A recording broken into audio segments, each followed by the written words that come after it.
Hi, everyone. Welcome to our webinar on battling AI bias in the classroom. I'm Sasha Ramirez, the OECD Education and Skills Communications Manager.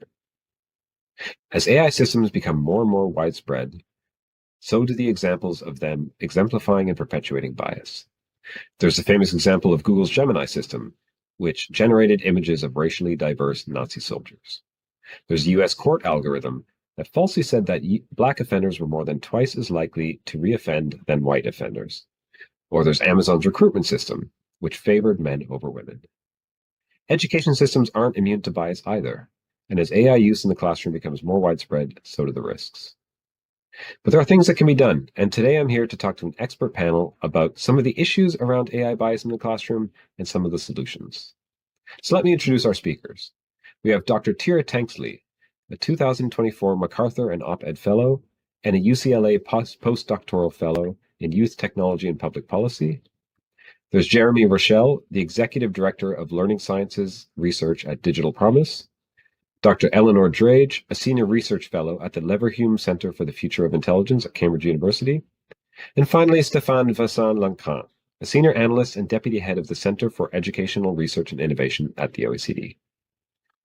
Let's start off with Stéphane, who's going to walk us through some of the key findings related to artificial intelligence bias from the 2023 Digital Education Outlook. Over to you, Stéphane.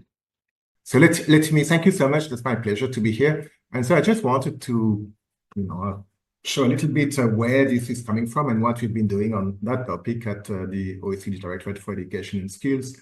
We've started with basically the opportunities of AI.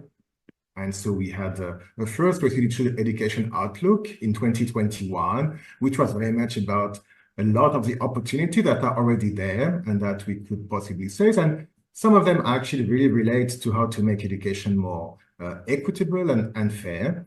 And sometimes, by correcting human bias. So here, for example, that's an example of classroom analytics that tells teachers where they have been sitting, basically, or where the attention has been turned to during a classroom, and so here you can see on that example, for example, that it was mainly on the left-hand side of the classroom, and perhaps that was the right thing to do, and perhaps it wasn't. And so, people get a lot of feedback to possibly change their behavior and that particular day, perhaps assist everyone. We have a lot of other tools like, preventing dropout, early warning system that allow to put in place interventions for students at risk of, dropping out or having difficulties. And that's really one of the possibilities and opportunities of AI in education.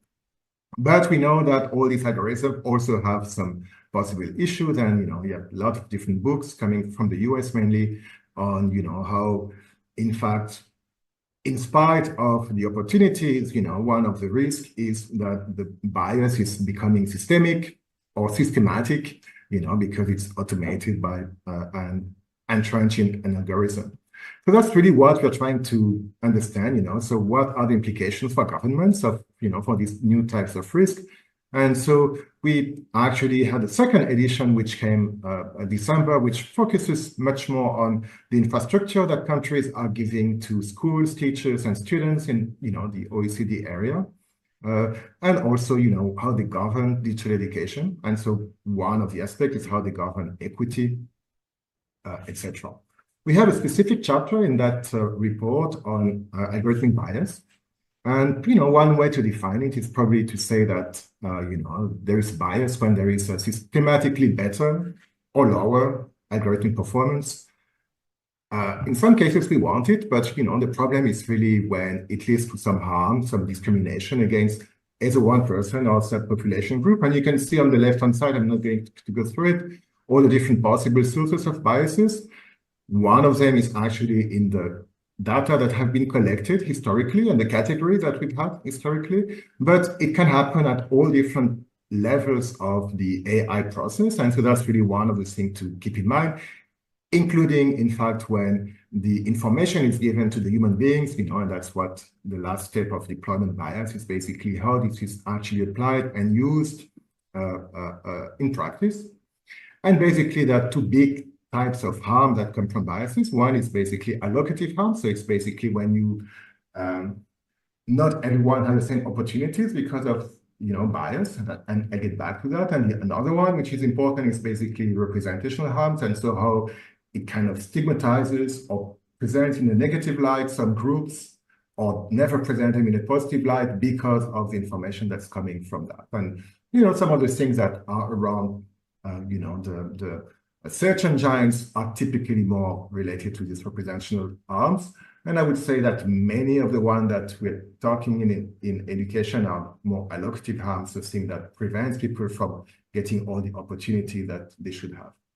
So, I really engage you to have a look at, the chapter 9 of the Digital Education Outlook 2023, which is a chapter by Ryan Baker, Aaron Hone, and Cian Lee, and basically where they provide a few definitions on bias and show that what is research, in which types of areas. It's basically how to support academic achievement and predict dropout, failure, cases of automated essay scoring or speech evaluation, etc. And what types of biases have been already demonstrated and documented in the case of education. So in the US, where most of the research comes from, it's very much around the question of race. And in fact, a lot of cases showing that many of the solutions or the systems that are being used in education are less effective for Blacks and Hispanics than for white and Asian students.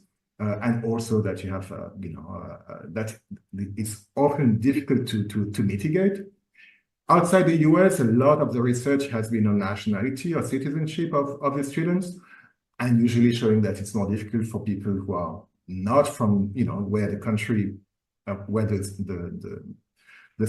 country of the study has been done. A few things around gender, but with sometimes positive, sometimes negative biases for boys or for girls, and a few studies for many other subcategories, but actually too few to draw any kind of conclusion. And so here really more research is needed, and that's about indigenous populations, rural-urban divides, non-native language speakers, special needs, and students with disability, and that's really an important one. In the case of the US, military-connected students, etc. There was actually one research that came out a few days ago and in IRA Open, and basically showing that studying, with different types of machine learning algorithms, how they could actually be used to predict success in higher education for different groups, and showing basically that a lot of these different techniques using widely known data sets in the US underpredict success and overpredict failure for Black and Hispanic students, and also that the researchers have tried to mitigate these things with different techniques, and that proved to be very difficult for these particular groups. So that's something which is very current at present, and that we really need to address. Currently, this is not the case. There are no country that we have surveyed last year that had anything in place in terms of measures. Of course, people have laws, countries have laws on equity and fairness and against discrimination, but nothing that is specifically targeted towards algorithmic bias at this stage. And so that's really one of the things that people should be considering. So here are some of the recommendations that Ryan Baker and colleagues have done as part of their chapter. And basically one, which I believe is very important, is really how to balance algorithmic bias with privacy policy, just to make it possible to identify bias, and so make sure that everything doesn't stay in the green box that you see here, the unknown bias. And so have much more research on that, make sure that, there are a variety of categories that are being researched and that they are actually related to local context and local equity concerns. So at this stage, even so there is a lot of discussion, including in Europe and in other countries, about algorithmic bias. Almost all of the research is actually carried out in the United States or by US researchers, even for what's going on elsewhere. And so that's really one of the concerns, and where we want to see a little bit more progress in the coming years. a lot of it actually to make it more, there are a few practical tools that are that should be available for researchers and for developers to actually check algorithmic bias. And so here perhaps there is a role for governments to actually fund the development of this kind of toolkit that could be used by a large group of people, and also just to fund research on this unknown and actually known biases around the world. Last point I wanted to mention with Education International, which is a federation of teacher unions, the global federation of teacher unions. We have actually designed 9 opportunities, guidelines, and guardrails, and perhaps there will be a chance to come back on that. One of them is about ethics, safety, and data protection. And you can see that, there was an agreement to have something, to really address algorithmic bias and make sure that privacy and data protection also takes into account other objectives, such as equity or the effectiveness or the performance of the different AI tools. And to keep in mind that it actually requires often the collection of personal data, including sometimes sensitive ones. So that's really something that is important. And perhaps I'd like to draw your attention to the last point, which is related to what I mentioned before, the deployment bias, that it is also very important that once we get information from these AI tools, there is no stigmatization or bad use based on the information that is actually provided by these different tools. And that's true for teachers or for students. And so, there is really an ethical dimension to that as well. So I really look forward to the discussion. And, if you haven't seen yet, our OECD Digital Education Audit 2023, I engage you to have a quick look. Thank you very much. Thanks so much, Stefan. Really interesting introduction. I think, so many different dimensions to this issue, from the fact that we need data to understand, to build AI models, but at the same time, we need to collect data, but then we also don't want to harm privacy protections, issues around internationalization, the fact that it's so dominated by certain countries, and do we need new regulations? Do we need new laws, or can we adapt existing things? And I think, Jeremy, that's something that I know you're an expert in, and eager to hear from you later on about that topic. But why don't we turn to the panelists now? Jeremy, maybe I'll start with you. Walk us through some of your own thinking about the nature and implications of bias in education. Where has that taken you? Yeah, thanks. Stefan, thanks for the excellent opening remarks. And it's really exciting to see all the places the participants in this webinar come from. So many countries represented. So just great to be here. I'm just going to follow on Stefan by giving some examples to ground us in what bias really looks like. And I want to point out it's not just AI. So let me just start with personalized learning. If I was in a lecture hall, I'd ask you all to raise your hands. How many of you have used a personalized learning system or recommended one? And I would bet I would get a lot of hands up. And in my research, some of those systems that are weaker do the following.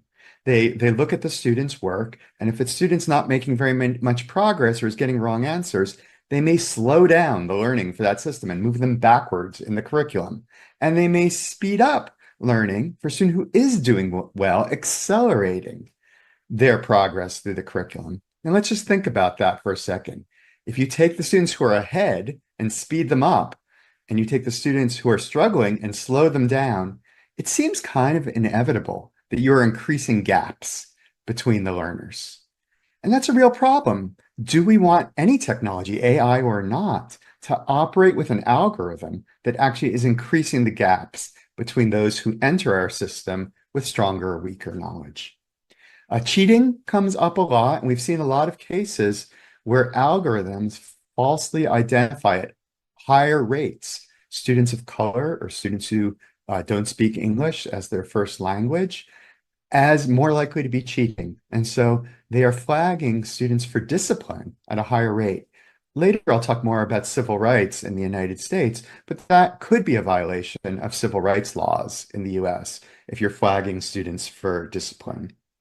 Representational bias, we've all seen examples from Google where in their attempt to be equitable, they actually sometimes produce false historical images that are laughable and just have the wrong colors of faces for those historical incidents. And I also want to point out interactional bias, that the way a system conversationally interacts with a learner may be appropriate for a dominant group, but could be hurtful to a different group who that interactional style is not good for them.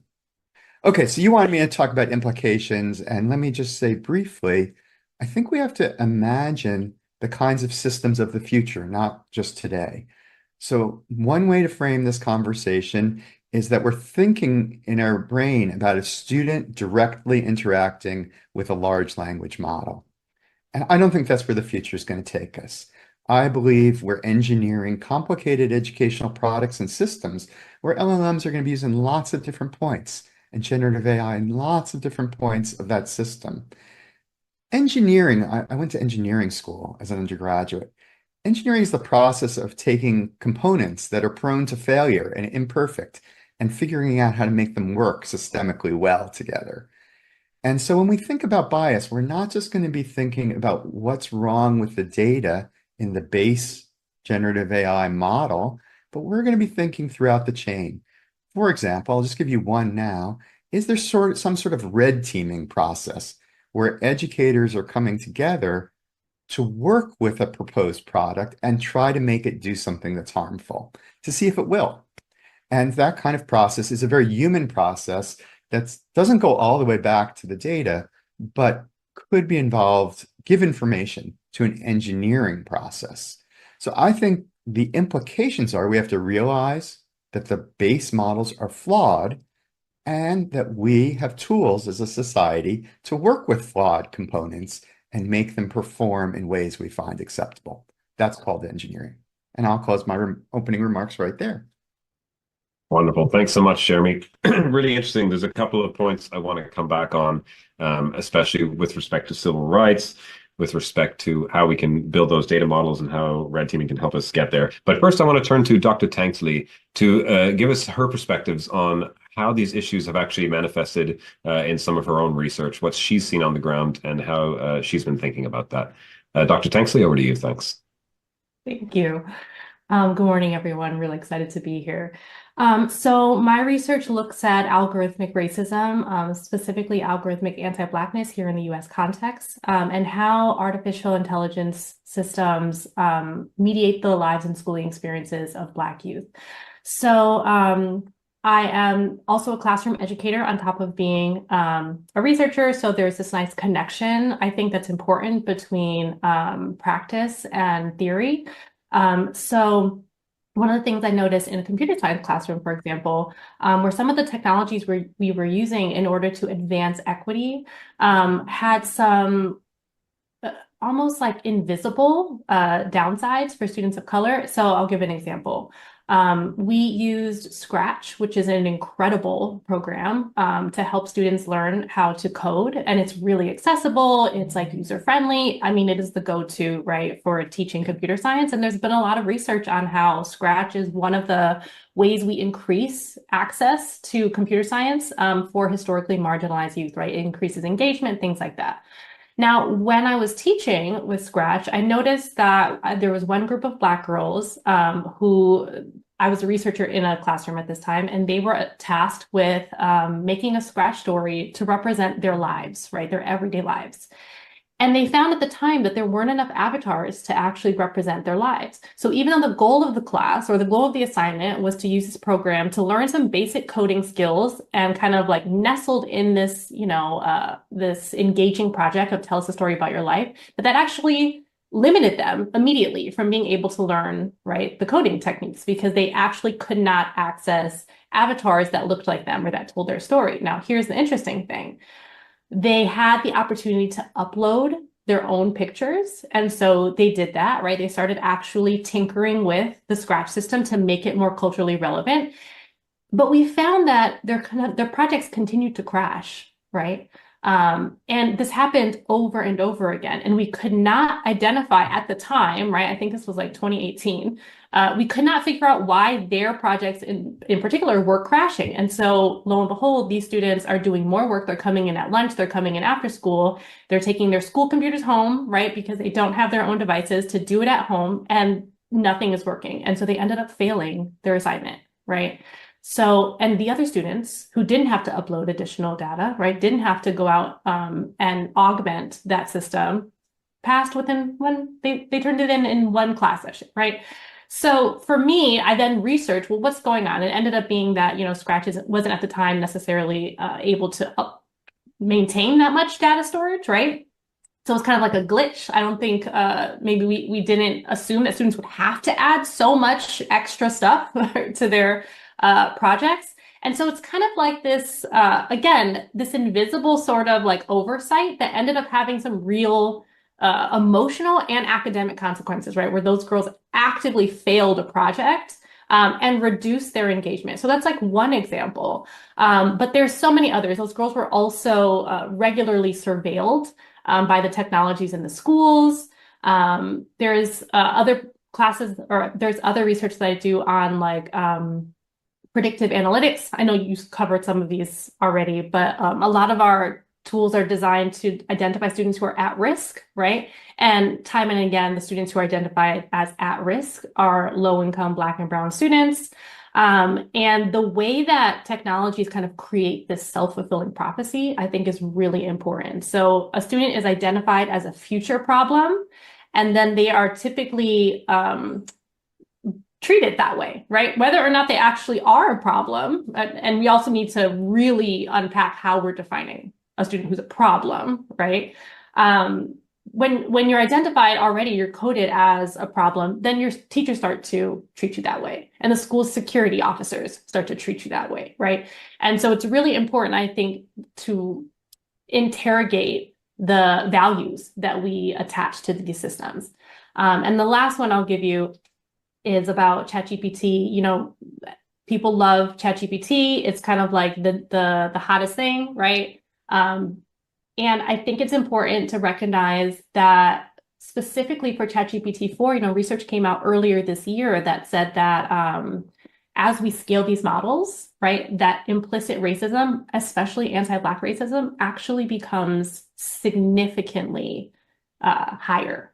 And so in the newest ChatGPT-4 model, right, they found that the levels of anti-Black racism were higher than any period of anti-Black racism experimentally recorded, as high as before the Civil Rights Movement. And they found that when AAVE, or African American Vernacular English, is used, that ChatGPT-4 is actually more likely to not only recommend lower jobs, right, harsher punishment, but it's also more likely to recommend the death penalty. These are the same systems we're using in schools, and these are the same systems that are, informing our suggestions for students and helping us determine, how can we support our students with disabilities, right? If the base model has dangerous outputs like that, right, I think there's more work that we need to be doing around that before we're implementing that in schools. Thanks so much. I think really, really fascinating, and I love that you brought up this last point that, ultimately we're basing these things off very few large language models, very few big models. And if there are flaws in the models themselves, then, that will obviously lead to flawed outcomes.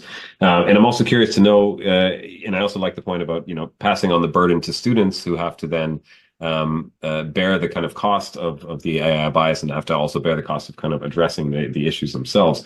So I think those are really interesting points to come back to. But I want to bring in Eleanor now, who I know has done some really interesting work on the recruitment side, because, we're obviously always interested in linking education to outcomes as well. And I know you've done a lot of thinking around and a lot of research on the relationship between AI recruitment tools, which you've called automated pseudoscience, which I absolutely love, and to expose some of the flaws in AI systems. So maybe you can walk us through some of that thinking. Sure. Well, it's a pleasure to be here today with experts in the field. And I think that that's what's lacking in the creation of these tools.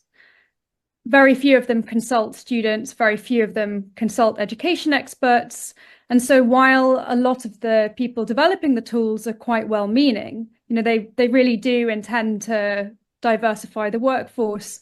And I've listened to lots of interviews with these people, and they're very nice. They're just totally ill-experienced. They don't know what race and gender is. These are things that people learn over time.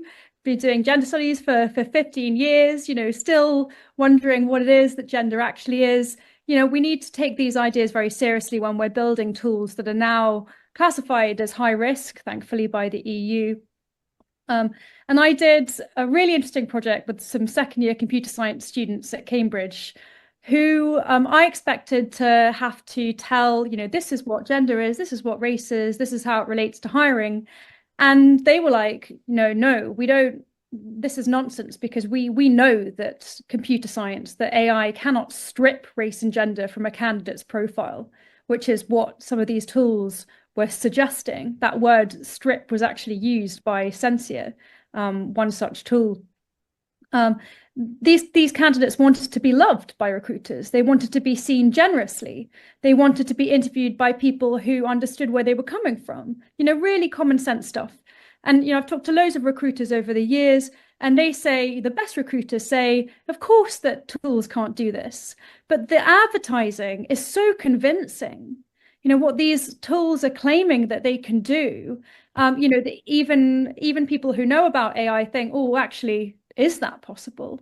So we really need to clamp down on misleading advertising. We really need to do better participatory design involving experts into every stage of the process. And I actually just came off now doing videos for a tool that I'll talk to you about, I think, in another question, that is helping companies building AI tools respond to the EU AI Act's obligations. And one of the things we're keen to say is, if AI isn't suitable, please find an exit door. And we are creating ways to lead companies down the let's not do the AI route, let's do it differently. We can automate it in a different way, or perhaps this problem doesn't need automating at all. Or you can use AI to your advantage. AI is very good at pointing out biases as well as introducing them. So we're working with this AI company called Amagamma, who are this kind of, avant-garde, quite radical AI company based in Italy. And their tagline is no such thing as AI. So we thought, great, why not partner with them? And they've been guiding companies that wanted to create workforce assessment tools or education assessment tools that that decide whether candidates, whether students are doing well. Instead of deciding whether they're doing well, which of course is, as you've all said, will only align with past biases because AI can never be neutral. Instead, it's saying, actually, look at how you're doing your assessment. These are where you're likely to become biased in your assessment processes. So if you're desperate to use AI, there are ways of doing it to point out things that humans are doing that are prejudicial. But we've got to be really clear to companies what AI can and can't do at this point. Wonderful. Thanks so much. I especially like your point, do we actually need AI? Reminds me of the blockchain discussion that we had a couple of years ago, when all of a sudden everything had to be done through blockchain. And in fact, no, a lot of things actually shouldn't be done through blockchain. And it feels like that's where we are a little bit today. So Stefan, I want to go back to you. I mean, a lot of I think of what people have said, have kind of the kind of feeling is a little bit that we're at a kind of frontier moment right here with AI, and that actually corporate interests and others are moving AI into every aspect of life. And actually, it's moving faster than regulation. It's moving faster than participatory development, as Eleanor mentioned, and this is actually resulting in some of the bias that we're seeing. So what are some of the implications of this kind of frontier moment that we're in right now for AI?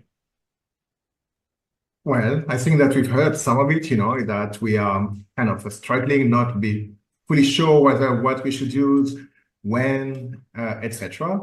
I think perhaps one of the things we have to keep in mind is that there are a lot of different types of AI, so we tend to call AI everything. What Jeremy has mentioned, some of the personalized learning system, adaptive learning system are, use AI techniques, but totally different genre from ChatGPT and the large language models. And so, we have to, and probably, the way to check bias in all these different things is a bit different.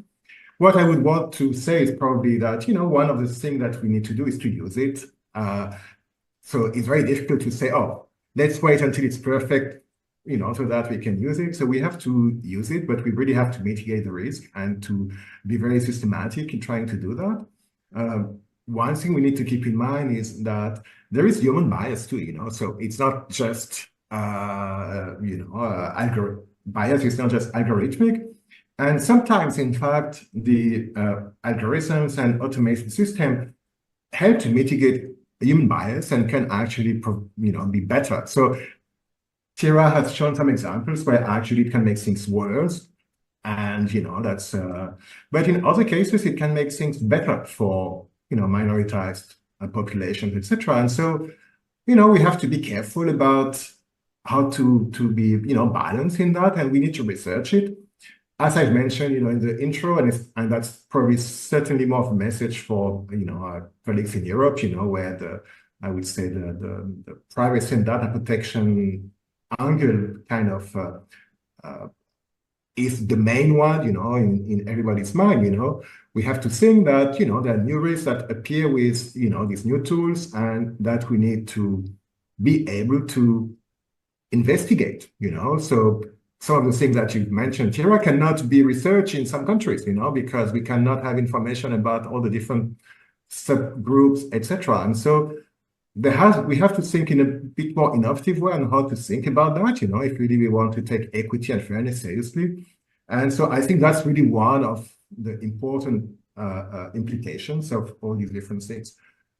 It's a very small addition. So, Jeremy mentioned, in his first example, how some of the systems will advantage, students doing better and actually sometimes widen the achievement gap between different groups, let's say the low achievers and high achievers. And Jeremy has actually conducted several studies on some of the systems showing that it is not a fatality. Sometimes it can actually close the achievement gap as well.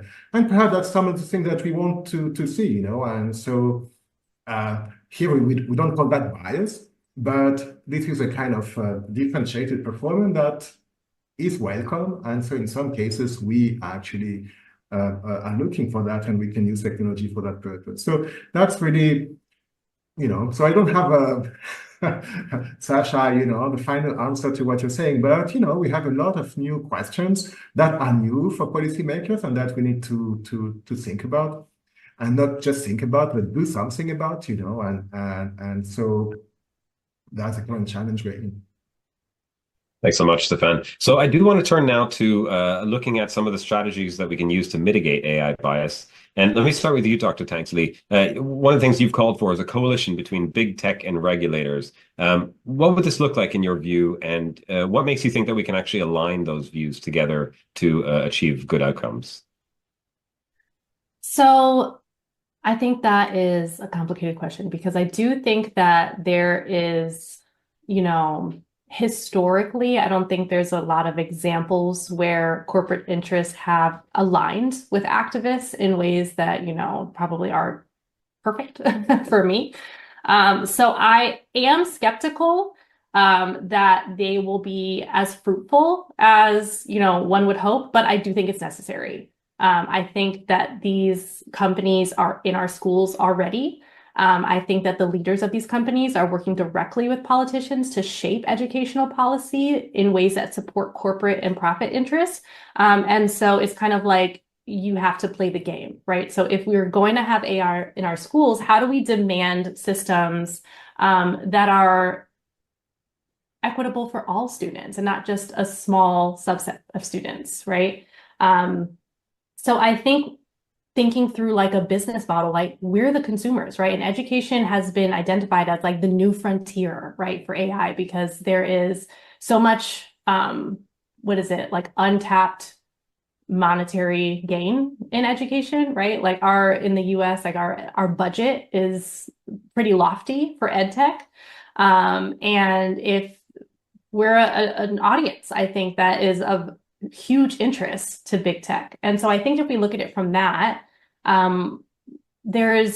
I think we can put our demands, like we can center our demands, like we're not going to use technologies that actively harm our students in these particular ways. So how do you design better tools? Here's our expectations, right? I think though, we need to raise awareness around what are the harms. I have found that one of the ways kind of big tech gets into our schools ahead of time is because they are a consolidated source of knowledge. And there's this belief that you only know about AI if you design AI, right? And you can't be an academic who designs AI. You have to actually be an industry professional who does AI. So there's all of these like hierarchies, right? These elitist hierarchies that are built into our notions of technology and intelligence, that end up actually disenfranchising the very voices that we need at the forefront of thinking about AI in education. So I want to see collaborations with students.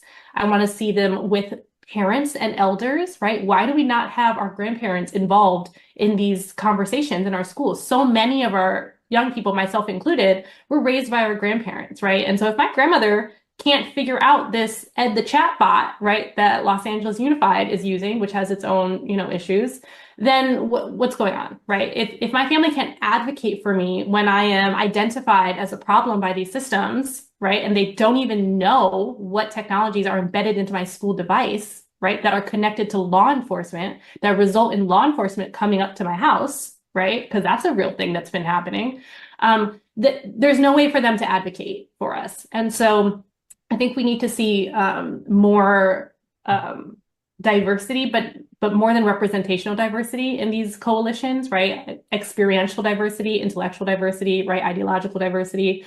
And I want to see folks who are like the non-traditional, like who you wouldn't think would be on a panel for AI in education, right? Like I'm thinking of formerly and currently incarcerated folks, right? I'm thinking about survivors. I'm thinking about folks who are unhoused, right? Those are the people who are the most dominated by these technologies and impacted in our schools, right? So many of our students are actually unhoused. They're foster youth, right? They're undocumented. They've experienced the carceral web, whether it was themselves or a family member, right? Those are the people who have the most to lose from these technologies, only working for like the ideal user, and they need to be included in these conversations. They need to lead these conversations in our schools. But I think that on top of that, again, we need to be able to raise awareness because so many folks just have no idea what technologies are doing, what data is being collected, where that data goes, what industries are connected to these platforms, all of this. So I think there's kind of like this two-sided approach. Thanks so much. Jeremy, I wonder if you want to react to any of that. I know you've questioned also the role, and I think Eleanor, you also mentioned this as well, is that people working in tech often don't know. They simply don't know the questions asked. They don't know the answers, certainly. And so, Jeremy, I wonder if you want to bring some of your experience in this aspect as well. How do we bring in the right people that know, and as Dr. Tanksley said, experiential diversity in a way that's not tokenistic, and bring in diversity of perspectives to the table as well? How can we do those things? Yeah, thanks for the opportunity to talk and share. Well, there's two things I hear from my colleagues that I really love, and I just want to get 100% behind. One is we're only going to solve this with AI literacy that is empowering everyone to understand AI so they can be part of the decision process. And second, co-design, participatory design, getting the right people at the design table is essential. 100%. I'm going to make 3 additional points. With regard to the companies, I've been doing a bunch of work in support of our U.S. Department of Education, and it involved a lot of listening sessions where we listen to companies. And my first point is the common value that can bind us together is they want trust. It's a much better market for them just to be, capitalistic and crass if there's trust in the market. So that's a motivator. And to build trust, we have to create high standards of what conversation. So trust can't be, oh, Stefan, I like you. You're a nice person. I enjoy dinner with you. I'll buy your system. Trust has to be more precise. Have you taken steps to identify and mitigate bias in your system? Tell me about those steps. Show me the documentation. Okay, number 1, trustworthy conversations are going to be the core of this. Number 2, research is key, and there's a problem there. The research that we need to do involves knowing personal identifiable information about the students. If we want to protect students who have a disability or have less income or are students of color, we need to be able to do research where we know that about the students. And it's gotten very hard to get access to that data in schools. And so we have to really think hard about how to motivate a research climate where we can study these questions and understand if the system, and there's a very provocative article out there by a colleague, Lawrence Holt. I will put it in the chat later, where he argues that a lot of the personalized learning systems are showing benefits, but only to the top 5% of the better off 5% of students. So they're not showing benefits for everyone. Well, it's hard to know these things if we can't get the data.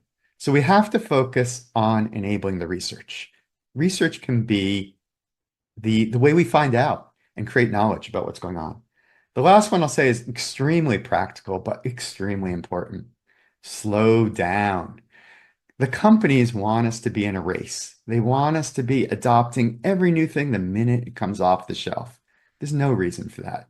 There's no evidence that these things are so beneficial that everyone has to start using them immediately, except maybe to explore and for the AI literacy purpose. We need a concerted effort by governments, policymakers, educational leaders to make it okay to slow down. And what that slow down enables is, to get back to my earlier point, the thoughtful engineering, thoughtful procurement. Just slow down is one of my basic messages. So I'll stop there. I love the AI literacy. I love the co-design. I want to ask people, if they want to work with developers, focus on trust as a reason to work together, enabling research, and just slowing down. Thanks so much, Jeremy. I think almost every, or perhaps every education conference that I've been to in the last year has been sponsored almost entirely by tech companies, AI, ed tech companies. So I think that's telling, and I think that's the pace that they want to be at. But I fully take your points about slowing down, building in trust, and not just with us, but actually the people, as Dr. Tanksley said, the people who are most impacted by these things, bringing those voices to the table. Stefan, I want to go back to something you said earlier, which is about really the data sets that we're using, and talk us through some of the implications of the diversity of data sets and what we can do there to reduce AI bias, focusing on those aspects. Thanks, Sasha. So perhaps before I go to that, let me say that on co-creation and co-design, that's really one of the principles that we put forward to at the OECD, and we have a chapter on that in our Digital Education Outlook, and that's really one of the recommendations we agreed on with Education International. So that's a very important point. And we need to see how to make it work, because in fact it's easier to say than to do in many cases, as we can see. But yeah, that's a very important point. So on the diversity of data sets, so basically, what is important is to be able to collect some of the data to check whether there is bias or not. Doesn't mean that it has to be collected for every single point, and that we need to, but there should be some ways to actually verify. So to follow up on what Jeremy said, it's important to trust, but also to verify. And to verify, you need to have access to the information. Some people have, to be able to do it. We have to talk about the conditions in which these things could happen, whether it is something for just a few, are we willing to have information about a subset of the data, but we need to be able to have that information so that we can see how the different tools perform for different groups, which have to be defined locally. And so we need to collect that information. So to go back to, the question of which data are collected and where they go, etc. Well, in fact, at least in OECD countries, most countries have pretty strong data protection and, regulation. So it's very well regulated what can be collected, how it can be used by companies, etc.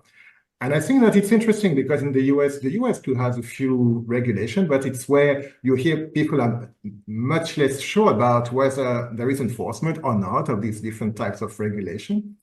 And perhaps we need to, and it's true that in most countries what we found is that there is no proactive enforcement of these. It has just to be.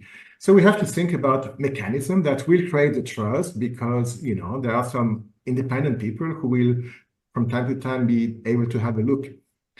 Second point, which relates with the data sets and the commercial entities, we need also to think a little bit more about how to share the data and how to learn from what other people have been doing. If we keep in mind that a lot of these data are well, collected in public spaces, public schools in many cases, with public money. And so it is not necessarily, problematic that some of this information can actually be used publicly by other people, and that, so in many other sectors, there is a discussion about that, how to make, at least some subset of the information that are collected by vendors available to their competitors, so that they can also develop these kind of models. Perhaps we need to start thinking about these types of models in the case of education as well. And I don't think that there is much progress on that, and that it's not yet so much part of the discussions around the use and share of data. But I think that's an important one to think about. Thanks so much, Stefan. Just to say, we've got people here with us today from over 80 countries, so these international aspects of the whole discussion are really important. We're getting lots of questions about gender, and for that reason, Dr. Eleanor, I want to ask you about feminist AI. I know this is something you've written about. So what is feminist AI, and why should we implement it? Well, I want to respond to that, but then firstly, there was a few things that I wanted to get to before I forget. The first one is that if the AI isn't oriented towards the most marginalized, don't bother. Because I think there's a lot of comments in the chat about that are asking great questions about balancing privacy against effectiveness, balancing this against that. You can't balance bias. Either it is doing good for the people who are at the most disadvantage in society, or it's perpetuating the status quo, which is inequality. So there is no balance. And this is a political as well as a business choice that companies have to make, that schools have to make when they integrate these tools. These are difficult choices. There's been some really great work by, for example, Pratisha Kalluri in Nature arguing, don't ask whether AI is good or fair, ask how it can shift power. And we follow this in our design principles, and we also think through some quite radical ethicists that look at algorithmic reparations. So literally this idea of reparations, which is still a conversation that we have at a heightened pitch in universities in the UK, and certainly in the pub in a Friday night or with your parents, whoever it might be. Reparations is something that is still very much an argument in the UK, and that's I think the level that we need to have this conversation about ethics. This is not some sort of wishy-washy holdy hands thing. Ethics is a really hard political discussion, and that's the level that it needs to be had. And then the other thing I wanted to say was that someone was talking about AI literacy in the chat. Literacy is so unsexy that even the government in the UK don't want to invest in it. It's the one thing that we could do to improve the way that the elections are handled in the UK is to improve AI literacy. But it doesn't garner the same kind of political support because it's deemed dull.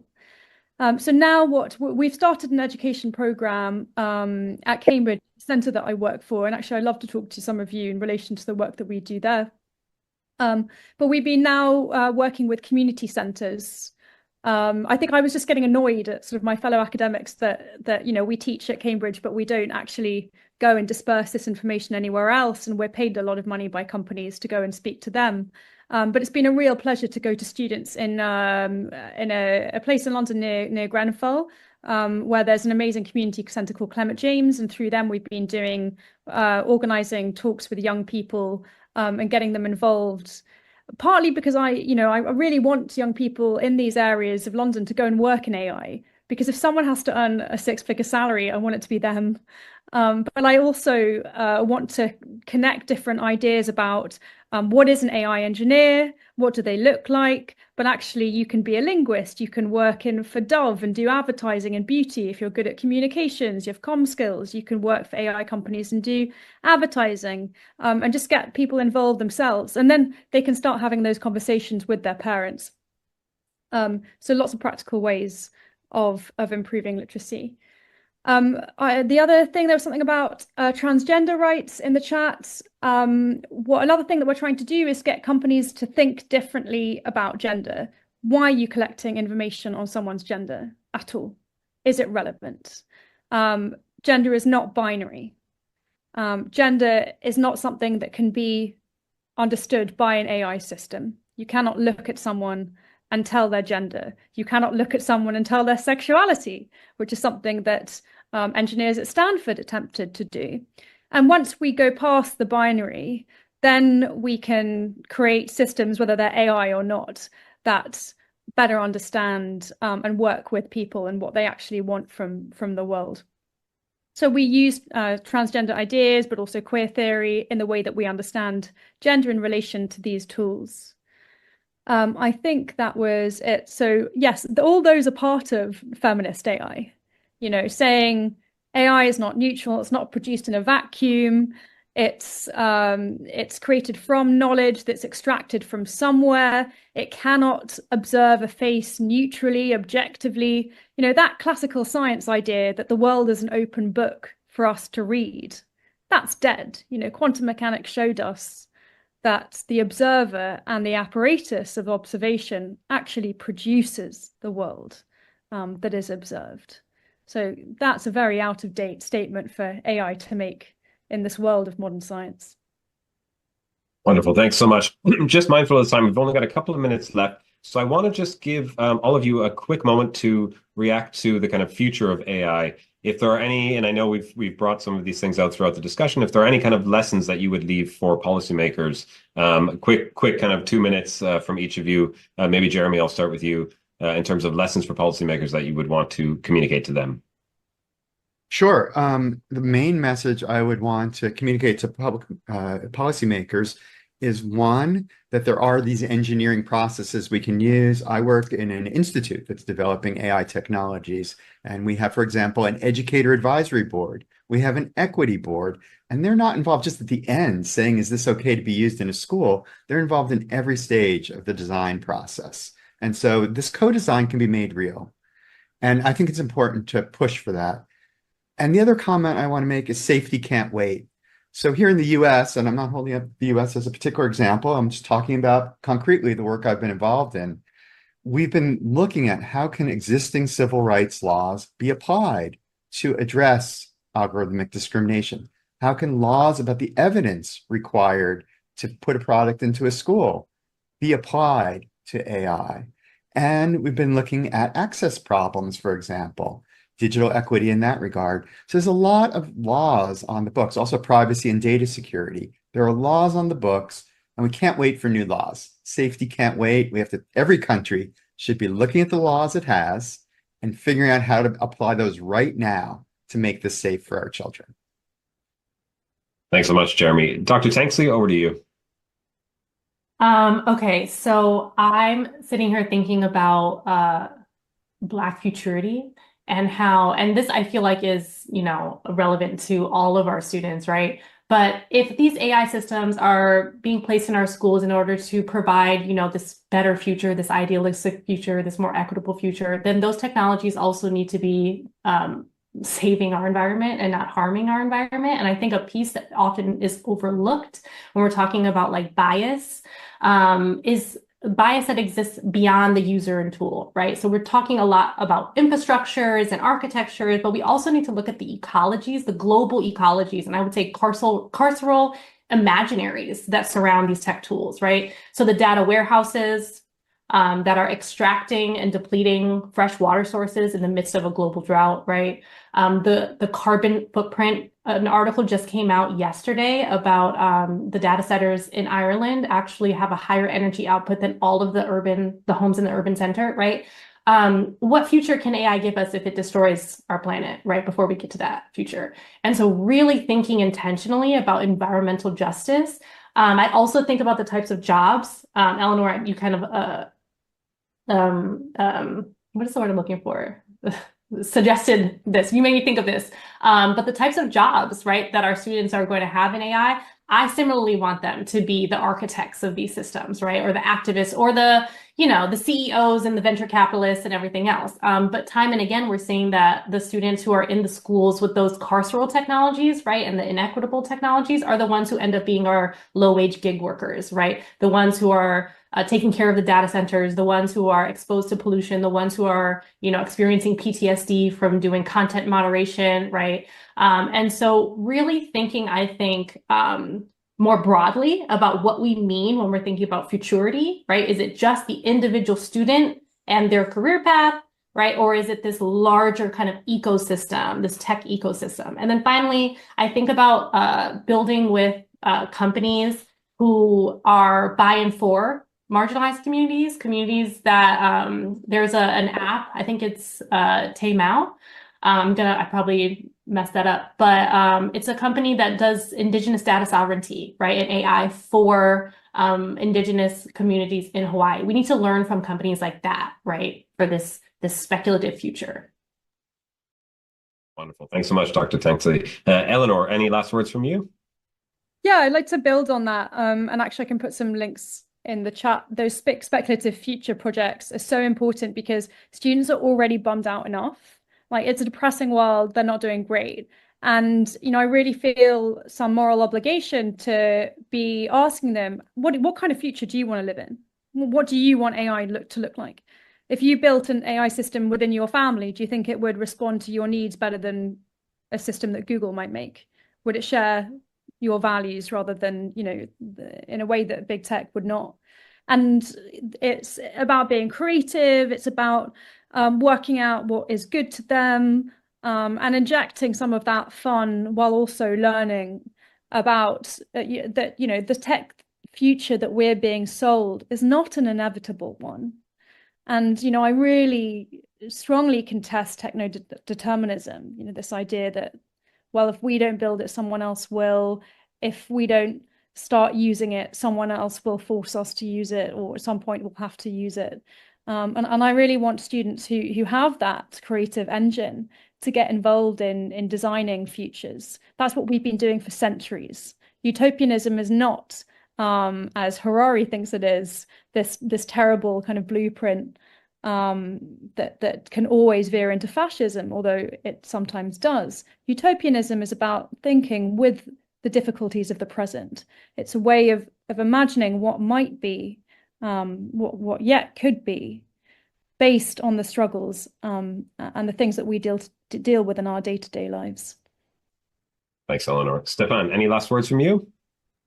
Yes, perhaps I wanted to re-emphasize the question of co-creation and say that, we have developed with Education International, which is a federation of teacher unions, some tools that actually can start a discussion in many different countries on all these different things, and so, I really encourage you to have a look at that. There are already laws on equity in all countries, and so, the two last things I wanted to say is, one, it's very important for policymakers not to make it impossible to identify algorithmic bias, and the second, to become more practical about the laws on equity, and so that they're not just aspirational, but that they are actually followed by action.